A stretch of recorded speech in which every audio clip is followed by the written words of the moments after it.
You deserve better than that.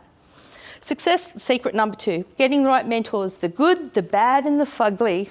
You know what fugly means, don't you? Yeah, fucking ugly, you know, it's a contraction. That's all right, I translate, I can speak, you know, all the languages. All right, so the good mentor. So good mentors, they will listen to what you want to achieve. You know, it's not a one-size-fits-all kind of deal for them. They are happy to give you tough love, but it's always constructive. It is never, ever personal. And they make you cry, don't they, Trevor? Yep, tears were shed. Tears were shed.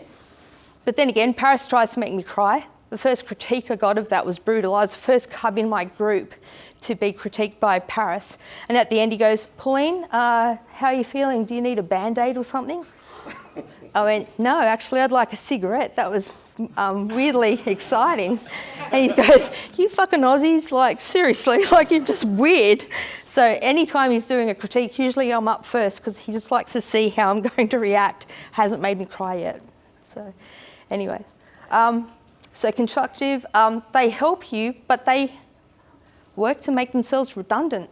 I mean, that's what I loved about Trevor. We got to a point and he just, you know, it's like you're leaving the nest.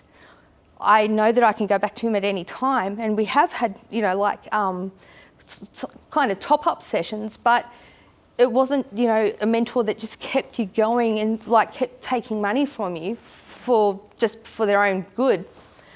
So they know when to end the mentoring, and that's important.